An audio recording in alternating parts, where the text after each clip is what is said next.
ठंडियों का मौसम शुरू हो गया है और हमारे गुजरातियों के घर में वसाणा बनने शुरू हो गए हैं।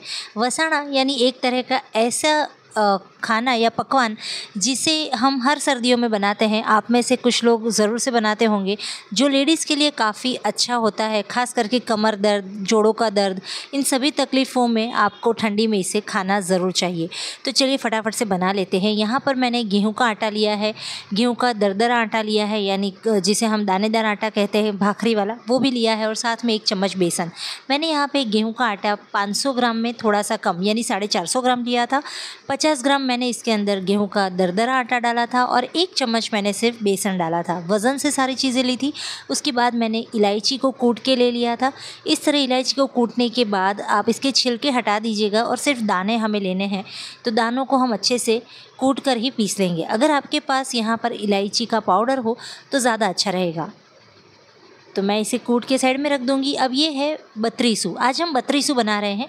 ये एक तरह का आयुर्वेदिक पाउडर है जिसमें 32 यानी 32 प्रकार की इसमें दवाइयाँ होती हैं, 32 तरह की दवाइयाँ होती हैं। और ये है हमारा गोंद। ये हमारा जो रेगुलर वाला गोंद आता है वही है, जिसे हम बावड़ का गोंद या बबूल का गोंद कहते हैं, ये है।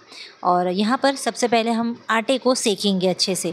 बहुत ही इजी तरीके से और फटाफट आपको बताने की कोशिश करूँगी, क्योंकि वीडियो पूरा ऑल ओवर 40 मिनट का बना था और मुझे रेसिपी बनाने में भी 40 मिनट लगा था। लेकिन आप अगर इतना देर मैं दिखाऊँगी तो आप रुकेंगे नहीं, इससे मैंने यहाँ पे इसको फटाफट से 12-13 मिनट या 14 मिनट में कंप्लीट किया है। फास्ट फॉरवर्ड में इसको मैंने प्ले किया है। तो चलिए, अब यहाँ पर घी हमारा गर्म हो रहा था, तब तक मैंने आपको जो दिखाया वो था ड्राई फ्रूट्स का पाउडर, जिसमें मैंने सीड्स भी लिए थे काफ़ी सारे, जिसमें चिया सीड्स थे, अपना फ्लैक्स सीड्स थे, पंपकिन सीड्स थे, काफ़ी सारे सीड्स थे, सूरजमुखी के बीज थे, और इसके अलावा इसके अंदर काजू बादाम भी थे। और सारी चीज़ों को मैंने अच्छे से दरदरा पीस लिया था। उसके बाद मैंने इसके अंदर पॉपी सीड्स यानी खसखस भी डाला था 2 चम्मच भर के। तो पॉपी सीड्स भी हमारी हड्डियों के लिए काफ़ी फ़ायदेमंद होता है, इसलिए ज़रूर से डालिएगा। और ये लेडीज़ के लिए मैं इसीलिए कह रही हूँ, वैसे तो जेंट्स भी खा सकते हैं, लेकिन लेडीज़ को खास करके पूरे साल कमर दर्द की शिकायत रहती है, जोड़ों का दर्द बना रहता है और साथ ही बहुत सारी फ़िज़िकल तकलीफ़ें रहती हैं। तो ऐसे में अगर आप ठंडी के मौसम में खास करके इस तरह की कुछ चीज़ें खा लेते हैं तो पूरा साल आप हेल्दी रह पाते हैं। तो यहाँ पे मैंने जैसे बताया, इसे हम गुजराती में बत्रीसू कहते हैं, यानी 32 तरह की इसके अंदर आयुर्वेदिक पाउडर्स होते हैं। अब यहाँ पे मैंने गोंद को पहले घी में अच्छे से सेक लिया था। आप थोड़ा थोड़ा करके भी गोंद को सेक सकते हैं, मैंने एक साथ में ही सेक लिया है। और यहाँ पे देखिए अच्छे से फूल गया है। तुरंत ही मैंने घी अच्छे से गर्म किया था और उसके बाद मैंने गोंद डाला ताकि ये फटाफट से फूल जाए। और फूलने के बाद भी इसको आधे मिनट के लिए अलट पलट कर लीजिएगा ताकि अच्छे से क्रिस्प हो जाए। ये क्रिस्प करना ज़रूरी है, नहीं तो दांतों में चिपकता है। तो अच्छे से क्रिस्प कर लीजिएगा और उसके बाद हम इसको अलग थाली में निकाल लेंगे और ठंडा करने के लिए साइड में रख देंगे। तो अच्छे से मैंने इसको किया है। अच्छा, यहाँ पर कुछ चीज़ें आपको लगेगा कि ये पॉज़ हो गई है, पॉज़ नहीं हुई है। एक्चुअली मैंने पूरे वीडियो को शॉर्ट में फास्ट फॉरवर्ड में स्पीड कर दी थी, इस वजह से आपको लगेगा कि ये ठहर गई है। ठहर नहीं गई है, ये प्रॉपर मैं आपको दिखा रही हूँ, कहीं से भी मैंने इसे कट नहीं किया है आज। तो अच्छे से गोंद को सेक लिया है और अब जो घी बचा है उसमें हम और एक्स्ट्रा घी ऐड करेंगे।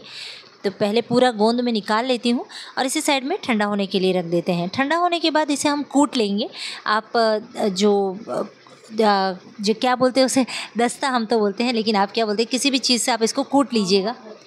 हाँ, तो उससे आप कूट लीजिएगा अच्छे से। पीछे से मेरी मम्मी ने कुछ बताया है मुझे, लेकिन नहीं समझ में आया। ठीक है, आपको अगर समझ में आए तो आप क्या बोलते हैं, हमाम दस्ता, हमाम दस्ता जी।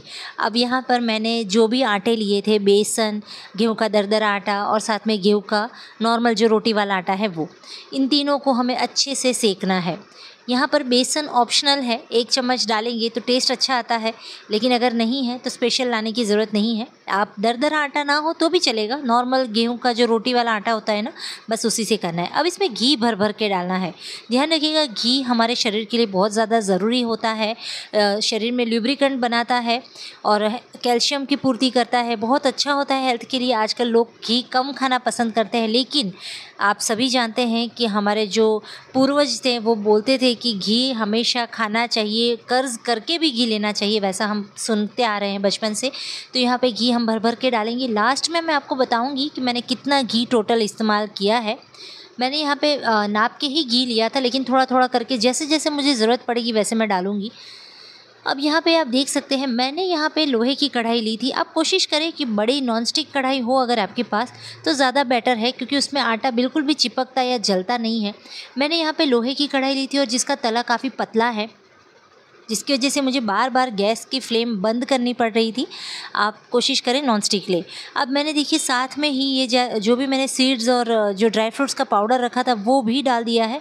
जैसे ही घी के साथ आटा अच्छे से मिक्स हो गया, उसके बाद मैंने ड्राई फ्रूट्स का पाउडर और जो सीड्स का पाउडर है वो डाल दिया, क्योंकि इसके अंदर हमने जैसे मैंने बताया चिया सीड्स है और हमारे फ्लेक्स सीड्स है, तो उसे हमें फुलाना है अच्छे से, तो इसीलिए मैंने यहाँ पे डाला है। अभी इसको सेकेंगे तकरीबन 12 से 15 मिनट तक, इसको लो फ्लेम पे सेकना है। बहुत ही बढ़िया खुशबू आने लगेगी वैसे आपको सेकना है। और अब बीच बीच में मैं एक एक चम्मच करके घी डालती जा रही हूँ। जितना मेरे आटे में ज़रूरत पड़ेगी उतना मैं घी डालती जाऊँगी, क्योंकि आटा हमारा जो है अच्छे से सेकना चाहिए। और हमने इसमें दरदरा आटा भी लिया है तो उसको भी घी चाहिए, वो भी फूलेगा। तो यहाँ पे धीरे धीरे करके घी डालिएगा और अच्छे से इसको हम चलाते रहेंगे। बिल्कुल भी इसको छोड़ना नहीं है। और एल्यूमिनियम की कढ़ाई बिल्कुल ना लें, क्योंकि उसमें बहुत ज़्यादा चिपकता है। आप लोहे की कढ़ाई लें या फिर आप नॉनस्टिक कढ़ाई ले सकते हैं। अच्छे से इसको हम सेकेंगे। तो आप देख सकते हैं कंटिन्यूस मैं इसको चला रही हूँ, 1 मिनट के लिए भी इसे हमें छोड़ना नहीं है। और आप देखेंगे आधा किलो आटे से हम तकरीबन 1-1.25 किलो जितना हम इसको बनाएंगे। लास्ट में ये जो पाक बोलते हैं हम इसे गुंदर पाक कहते हैं, बत्रीसू पाक कहते हैं इसे। तो ये लास्ट में आप देखिएगा। और अच्छा, ये बत्रीसू जो है, ये जो पाउडर मैंने आपको दिखाया ना, ये पंसारी की दुकान यानी आयुर्वेदिक स्टोर पे आपको आसानी से मिल जाएगा।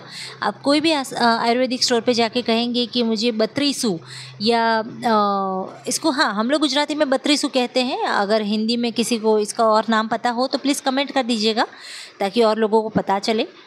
लेकिन बत्रीसू के नाम से ये बहुत फेमस है और आप आसानी से आपको मिल जाएगा। अब यहाँ पे कंटिन्यूस देखिए इसको चला रही हूँ। तकरीबन 8-9 मिनट के बाद आटा जो है वो हल्का सफ़ेद हो गया है और इसका कलर लाइट हो गया है और अभी भी देखिए परफेक्ट है। हमने इसको बिल्कुल भी डार्क या जलाना नहीं है। और घी आप देख सकते हैं, कोई एक्स्ट्रा घी मैंने नहीं डाला है इसके अंदर कि हमें पीछे से फिर इसको निकालना पड़े। घी हम बहुत लिमिट में यूज़ करेंगे, फिर भी उतना तो करेंगे ही कि जितना हमारी रेसिपी में ज़रूरत है। यहाँ पे बीच बीच में मैं कुछ और काम करने भी चली जाती थी, क्योंकि मुझे और भी चीज़ें इसके साइड में तैयार करके रखनी पड़ती हैं, तो वो भी मैं करती थी इसलिए। और उस टाइम पे मैं गैस बंद कर देती थी ताकि जले नहीं, क्योंकि कढ़ाई गर्म होती है तो ऑटोमेटिकली आटा सिकता रहता है।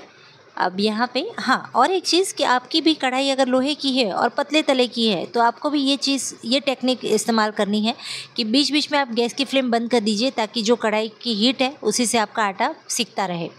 अब देखिए धीरे धीरे घी अलग होना स्टार्ट हुआ है और आटा जो है वो हल्का सा ढीला हो चुका है।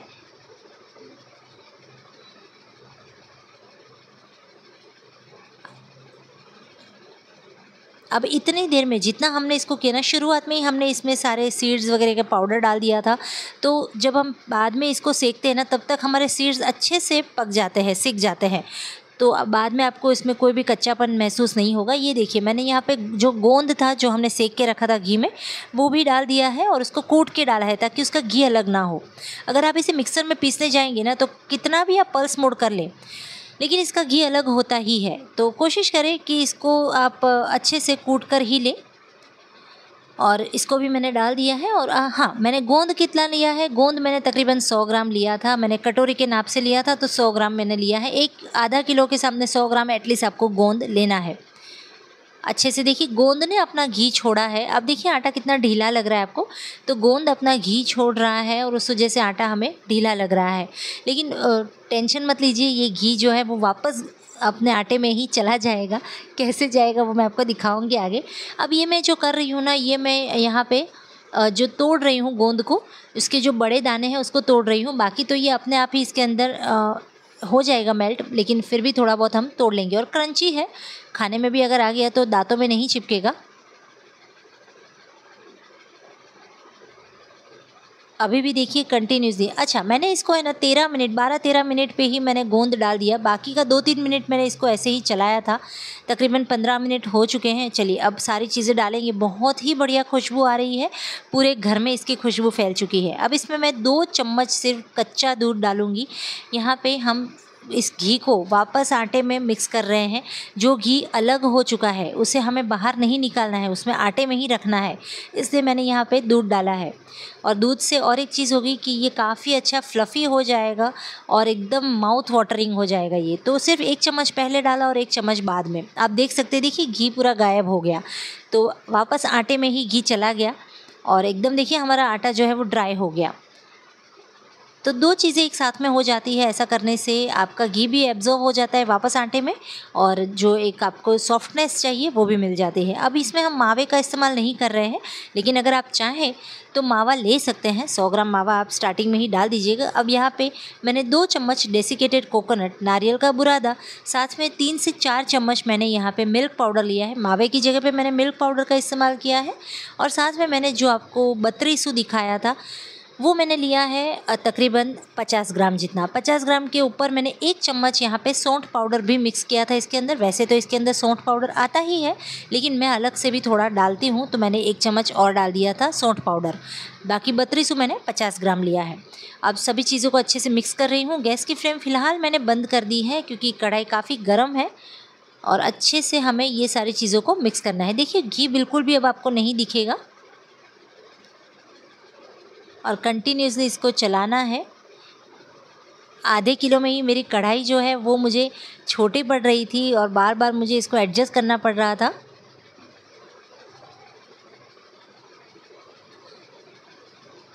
अच्छे से इसको मिक्स किया है। गैस की फ्लेम बंद करके ही मिक्स कीजिएगा, नहीं तो आटा जो है वो कंटिन्यूस जलता रहेगा और ये जो पाउडर हमने डाला है दवाई वाला वो भी जलना स्टार्ट हो जाता है, इसलिए गैस की फ्लेम बंद करके ही इसको कीजिएगा।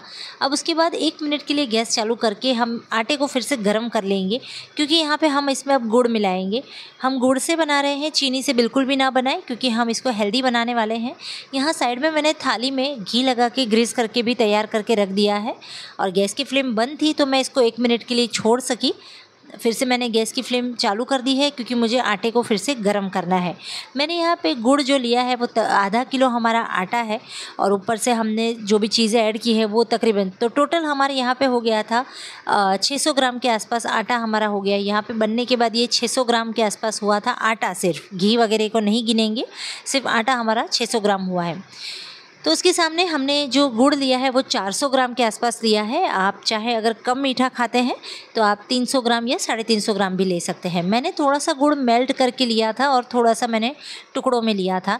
आप कोशिश करें कि कद्दूकस करके ले ताकि जल्दी आपका मेल्ट हो जाए, नहीं तो फिर आप हल्का सा इसको मेल्ट करके भी ले सकते हैं। मैंने तो यहाँ पे आज गुड़ की एक ट्रिक मैंने कभी यूट्यूब पे देखी थी किसी के चैनल पर, कि गुड़ को आप स्टीम कर लो एक विसल लगा के, तो अच्छे से उसको आप कद्दूकस कर सकते हो। बट वो मेरे यहाँ पे तो मेरे गुड़ में तो काम नहीं आई, क्योंकि मैंने जैसे उसको डिब्बे में रख के कुकर में रखा तो गुड़ पूरा मेल्ट ही हो गया। यहाँ पे अच्छे से गुड़ को मिक्स करने के बाद, अच्छा गुड़ डालने के बाद आपको गैस की फ्लेम चालू नहीं करनी है, नहीं तो उसका जो है ना चाशनी बन जाएगी गुड़ की और फिर ये बहुत ज़्यादा हार्ड हो जाएगी रेसिपी आपकी। तो आपको क्या करना है, सिर्फ गैस की फ्लेम बंद करके आटे की जो हीट है, यानी आटा जितना गर्म है बस उसी में आपको गुड़ को मिक्स कर लेना है। और मिक्स करने के बाद जो थाली में मैंने ग्रीस करके रखा था घी से, उसी में मैंने इसको डाल दिया था और अच्छे से सेट कर लिया था। अब सेट करने के बाद यहाँ पे मैं इसके ऊपर चांदी की वर्क लगा रही हूँ, जो कि ऑप्शनल है। और ये मैंने ड्राई फ्रूट्स रखे हैं, काजू बादाम अखरोट, 3 चीज़ों को मैंने घी में अच्छे से फ्राई करके लिया है, वो भी डाल दिए हैं बारीक टुकड़ों में और उसको भी अच्छे से हम प्रेस कर लेंगे। आप पिस्ता वगैरह भी ले सकते हैं इसमें। किशमिश की ना डालें, अगर डालना चाहें तो डाल सकते हैं, लेकिन कोशिश करें किशमिश ना डालें, क्योंकि किशमिश में हल्का सा खट्टापन होता है और उसकी वजह से जो हमने रेसिपी बनाई है ना वो ज़्यादा दिन टिकती नहीं है। आज मेरी उंगली भी कट गई है, सुबह में छुरी लग गई थी तो वो भी मुझे एडजस्ट करना पड़ रहा है। आपको लगेगा ये कैसे पकड़ रही है कटोरी, लेकिन हाँ मेरी उंगली कटी है, उस वजह से आज बहुत ज़्यादा प्रॉब्लम भी हुई मुझे रेसिपी बनाने में, लेकिन कोई बात नहीं। चलिए आज के लिए बस इतना ही, मिलते हैं कभी और किसी और नई रेसिपी के साथ, तब तक के लिए बाय बाय।